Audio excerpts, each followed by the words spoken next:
Hi, and welcome back to Lisa's Stamp Studio. I've got something a little different for you today. I'm going to be teaching you 5 different ways that you can use your dies. This is a great way for you to expound on their usage. I have completed cards for all of the projects except for one because it's pretty self-explanatory, and I'm excited to share those with you today. If this is your first time visiting my YouTube channel, I would love to encourage you to subscribe. Click that subscribe button down below, and right next to it there's a small bell icon. If you click that, you'll get notifications of when I'm live here on YouTube, as well as when I upload a new video. Let's head over to the stamp table and let's get started. Way number 1 is making frames. I've got a piece of scrap crushed curry cardstock here, and I'm going to be using the layering circles framelets. Now I've taken some out to use today, but they do come in graduated sizes as well as in the scallops. The best advice I can give you is to start by tacking down the dies. That's going to make sure that they don't slip on your platform. I'm using the Sizzix Big Shot. So I've got my scallop die here, and I'm using just a Post-it note. This is a Post-it flag, actually. A regular Post-it note will work as well, or washi tape.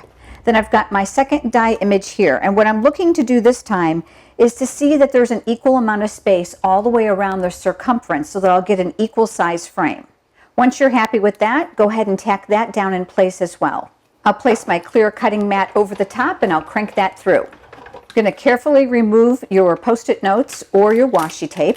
You can save the circle for another project, and that's going to leave you with this amazing frame. Now I've got a couple others to share with you. For this one, I use the layering squares dies, and just like the circles, they come in graduated sizes, including scallops. This one's an oval, and then again we have the layering ovals. And just like the layering circles and the squares, these come in graduated sizes of the scallops as well. Now you can use your stitched shaped dies or stitched rectangles, they all work, but this is a great way to add a spotlight to your cards or to your scrapbook pages. Way number 2 is partial die cutting. This is from the stitched lace die, and I'm going to actually do something a little bit interesting. I'm going to slant this. So just like we've done before, we are going to make sure that we anchor our paper down. To make sure that it only cuts partial, you're going to want to make sure that the cutting plate on the top is not going to rest where you don't want it to cut. I'm going to place my die on an angle, making sure that it's going to meet the circumference of my card on both sides.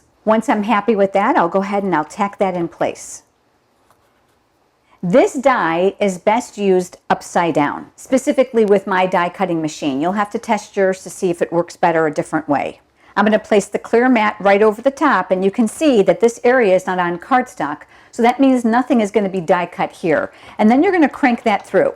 Now you can see that I only have a partial die cut here along the edge. What I would do next is I would go ahead and I would peel off my little Post-it note tabs and then carefully peel back my die. Now this is a very detailed die, so you'll want to take your time.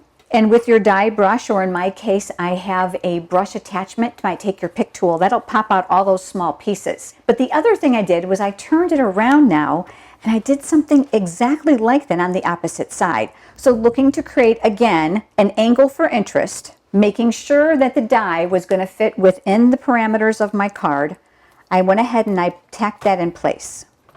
I flipped it over once again, and I wanted to make sure that the perimeter of the die is covering the cardstock. Do you see this little bit sticking out here? Well, if I'm not careful, that's going to leave a little bit of a crease mark on the bottom of my cardstock. So I'm going to want to pick that up and move that. That's just a great tip for you. So I've repositioned it now, and as you can see from the back, the whole thing fits. I'm going to use it face up again. I'm going to put my clear mat over the top, and then we'll crank that through one more time. We're going to remove those Post-it flags, and just like we've done before, we are going to carefully peel away that detailed die, and that's going to leave you an area here to do some stamping. Now I have a completed card to share with you. I used that exact same technique on my Forever card, making a perfect anniversary or wedding card. I added a few simple embellishments and some foil paper for my greeting. There's still one more way to do partial die cutting, and I want to give you an example here. This is a piece of Whisper White cardstock. Here is my die. Let's just assume that I only want half of this. The clear mat that would go over the top would typically cover the whole die to die cut the whole image. So like we've done before, let's go ahead and anchor down our die so it doesn't move. And then I'm going to position the top plate exactly where I want it to cut and where I don't want it to cut. It's the two plates together that create the compression for the cut. Without this being covered, it will not die cut here. And then we'll go ahead and pass that through the Big Shot. I'm going to remove that plate, and I'll remove that little Post-it flag. And then you can see here that it's only die cut a portion of that cardstock. Way number 3 is also partial die cutting, but it's a 2-for-1. It's going to teach you how to die cut in a shape. And this time I'm using a circle. This is my card base, and my crease is here along the side. I'm going to take my circle, and of course you can use a square or an oval or any other shape you'd like. And I'm leaving a small amount here exposed that's not going to be die cut. If you feel more comfortable, take one of your Post-it flags and anchor down your die. I'll place my clear mat over the top, and then we'll crank that through. That now is going to leave us with the most adorable note card. Now I have one that's finished for you, and it looks like this. This one's going to be for a birthday present. So I used the additional dies that are part of that set to make the front, and I put my greeting on the inside. Great for the holidays and great for gift packaging. Way number 4, I'm going to protect my work surface with a piece of grid paper, and I've got my cardstock here. This is Whisper White. I'm going to pull out one of my die shapes. Now it can be any shape you'd like, a circle, a square, an oval. It can even be a detailed die. With the cutting edge face up, I'm going to lay that on my paper exactly where I'm going to want it. And then I'm going to be using one of my die-based markers. This is Poppy Parade. They're dual-ended. One end is thin, indicating the pen tip. The other side is thicker, indicating the brush tip. For this technique, I'm going to be using the pen side. All you're going to want to do is place it on your cardstock, and then you're going to either trace the outside or the inside circumference of the die. I'm going to hold my fingers off to the edge, and if it's easier for you, use a Post-it note, washi tape, or a Post-it tab, and then I'm going to come right around the outside. Before I get started though, I'd like to make sure that my marker is flowing well, and then I'll come around and I'll just trace this.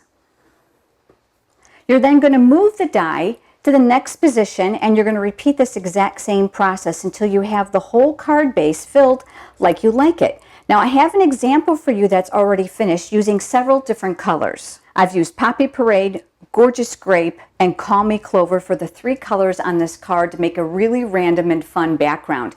This is a great alternative if you don't have the designer series paper that you're looking for, or you just love to doodle. This is a great project even for the kids to create. Way number 5 is going to be using a detailed die. I've got a scrap piece of white cardstock here. I'm going to lay my die right on top of it, and I'll die cut this just as you normally would. You'll want to protect your work surface once again, and here we've got our die cut image. All the dies that I've shared with you today are available in the Stampin' Up! Annual Catalog. If you don't already have a demonstrator and you are interested in receiving a complimentary copy, head over to lisasstampstudio.com and click on Contact Me. Since I'm going to be creating what looks more like a wallpaper effect, it's important that you cover your work surface to protect it. I'm going to give you an example, and I have a finished card of this technique as well. I'm going to be using a sponge dauber, and I'm going to be using the Balmy Blue ink pad.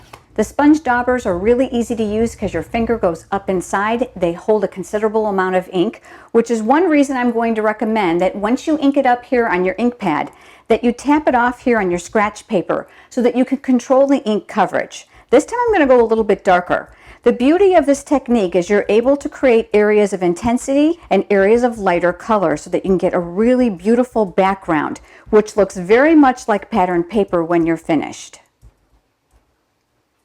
The other thing you can do is just use a portion of that die. So I'm going to ink up my dauber once again, and I'm going to work here just in the center of that image.